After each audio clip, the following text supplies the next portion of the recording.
السلام علیکم بچوں. ڈیٹ از 15 جنوری 2021. Day Friday. بچوں آپ سب کا ٹاپک تھا عربی حرکات کی شناخت. آپ لوگوں نے لاسٹ ویڈیوز میں بھی جو ہیں وہ عربی حرکات کی شناخت سیکھی تھی. آپ کو میں نے لاسٹ ویڈیوز میں یہ بتایا تھا کہ جو زبر کی شناخت کیا ہوتی ہے، زیر کی شناخت کیا ہوتی ہے، پیش کسے کہتے ہیں، جزم کا کیا مطلب ہوتا ہے. پھر اس کے بعد آپ لوگوں نے زیر کی تنوین سیکھی تھی اور آپ لوگوں نے زبر کی تنوین سیکھی تھی. اس کے بعد بچوں جب آپ لوگوں کو ان شناخت میں نے ان علامات کی کروائی تھی، یہ جو عربی حروف کے اوپر یہ علامتیں لگی ہوتی ہیں جن کے تھرو ہم لوگوں کے لیے عربی کے حروف پڑھنا آسان ہو جاتا ہے. ہمیں ہر ایک ساؤنڈ کا پتہ چلتا ہے کہ اینڈ پر جب ہم لوگ پیش کے اگر لگا ہوگا کسی حرف کے اوپر تو اس کی ساؤنڈ اینڈ پر کیا نکلے گی. اگر کسی حرف کے اوپر زبر ہوگی تو وہ حرف جب ہم لوگ پڑھیں گے تو اینڈ پر اس کی کیا آواز نکلے گی.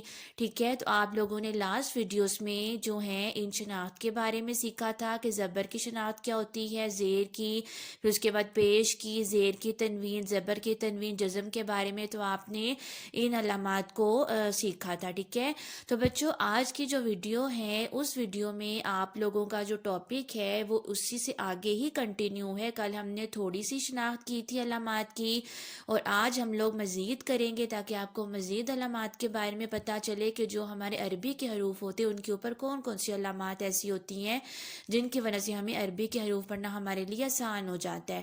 تو بچوں اب آپ کو نظر آ رہا ہوگا تو نمبر 8 ہے، میں نے اسی سے آگے نمبرنگ ڈال دی ہے تاکہ آپ کے لیے ایزی ہو جائے اور آپ کو کنفرم ہو جائے کہ آپ لوگوں نے جو ہے یہ آپ کا جو نیکسٹ ویڈیوز ہیں، نیکسٹ ویڈیوز آپ سیکھ رہے ہو. ٹھیک ہے، لاسٹ ویڈیوز میں وہ آپ کا پارٹ 1 تھا، یہ پارٹ 2 والی ویڈیوز ہیں آپ کی، تاکہ آپ کو یہ پتہ چل جائے کہ پارٹ 1 میں بھی آپ لوگوں نے عربی حرکات کی شناخت سیکھی تھی اور پارٹ 2 والی یہ جو عربی کی ہماری ویڈیو ہے یہاں پر بھی آپ لوگ عربی حرکات کی شناخت ہی سیکھ رہے ہو. ٹھیک ہے، تو بچوں اب آپ کے سامنے جو فرسٹ یہ ہیڈنگ لکھی ہوئی ہے پیش کی تنوین. بچوں اب ہم لوگ پڑھتے ہیں کہ جو پیش کی تنوین ہوتی ہے وہ ہوتی کیا ہے اور اس کے اینڈ پر کون سی آواز نکلتی ہے، اور جو عربی کے حروف ہیں جن کے اوپر یہ تنوین، یہ پیش کی تنوین ہوگی، ہم ان کو کیسے پڑھیں گے. ٹھیک ہے بچوں اب آپ لوگوں کے سامنے میں پڑھنے لگی ہوں پیش کی تنوین. پیش کی تنوین میں حرف پر ایک سیدھا اور دوسرا الٹا پیش لکھ کر نون کی آواز نکالنے کو پیش کی تنوین کہتے ہیں. بچوں اب آپ لوگ دیکھو کہ آپ کے سامنے یہاں پر 2 پیش لگے ہوئے ہیں. ٹھیک ہے،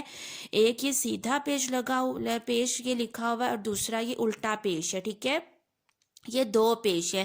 سیدھے والے پیش کی پہچان تو آپ لوگوں کو ہے، اس کے ساتھ ہی یہ جو اوپر میں نے اوپر کی طرف سے اس کو ٹرن کر کے کیا ہوا ہے یہ ہمارا الٹا پیش ہوتا ہے. ٹھیک ہے، تو بچوں جب ہم لوگ اس طرح عربی کے کسی حرف کے اوپر جب یہ دونوں پیش ہوتے ہیں نا تو جب ہم وہ حرف پڑھتے ہیں نا عربی کا تو وہ نون کی آواز نکلتی ہے، ہمیں نون کی ساؤنڈ آ رہی ہوتی ہے. ٹھیک ہے، اس کو ہم بولتے ہیں پیش کی تنوین. پیش کی تنوین میں 2 پیش آتے ہیں، ایک سیدھا پیش اور ایک الٹا پیش. ٹھیک ہے، تو اب یہ میں نے مثال دی ہوئی ہے، جیسے یہ لکھا ہوا ہے حمزہ 2 پیش ان، حمزہ 2 پیش ان، بے 2 پیش بن، تے 2 پیش تن، سے 2 پیش سن. ٹھیک ہے، تو یہ بھی آپ نے دیکھا، میں نے آپ کے سامنے یہ 4 عربی کے حرف پڑھے ہیں اور میں نے جب یہ چاروں پڑھے ہیں تو آپ کو ان کے اندر نون کی آواز سنائی دے رہی ہے. ٹھیک ہے، اس کے بعد بچوں آپ کی جو نیکسٹ ہیڈنگ ہے وہ ہے کھڑا زبر. ٹھیک ہے، اب کھڑا زبر کیا ہوتا ہے اس کے بارے میں ہم لوگ جانتے ہیں. جس حرف پر کھڑا زبر ہوتا ہے اس کی آواز الف کی طرح کھل کر اوپر اٹھتی ہے. بچوں جس عربی کے حرف کے اوپر کھڑا زبر ہوگا نا جب ہم اس کو پڑھیں گے تو وہ ہماری الف کی ساؤنڈ ہمیں سنائی دے گی. کھڑا زبر الف کا قائم مقام ہے. کھڑے زبر کی علامت حرف کے اوپر آتی ہے، یہ میں نے آپ کے سامنے پرومیننٹ بھی کیا ہوا ہے کہ کھڑا زبر ایسے ہوتا ہے. ٹھیک ہے، کسی حرف کے اوپر جو کھڑا زبر ہے اس کی پہچان یہ ہوتی ہے، تو یہ عربی کے حرف کے اوپر لکھا جاتا ہے. ٹھیک ہے بچوں اب یہاں پر ابھی میں نے آپ کے سامنے پڑھا ہے کہ جس عربی کے حرف کے اوپر کھڑا زبر ہوگا جب ہم لوگ وہ عربی کا حرف پڑھیں گے تو ہماری اینڈ پر الف کی آواز سنائی دے گی. کیسے؟ حمزہ کھڑی زبر آ، بے کھڑی زبر با، تے کھڑی زبر تا. ٹھیک ہے. اب آپ نے دیکھا کہ جب میں نے حمزہ کھڑی زبر آ پڑھا تو اینڈ پر الف کی آواز آ رہی ہے. پھر جب میں نے بے کھڑی زبر با پڑھا تو پھر بھی اینڈ پر کس کی آواز آ رہی ہے؟ الف کی. الف پر آ کر یہ رک رہا ہے. پھر تے کھڑی زبر تا جب میں نے پڑھا تو تا اینڈ پر بھی کس کی آواز آ رہی ہے؟ الف کی آواز آ رہی ہے. ٹھیک ہے. اب ہم نیکسٹ ویڈیو میں سیکھتے ہیں کھڑا زیر.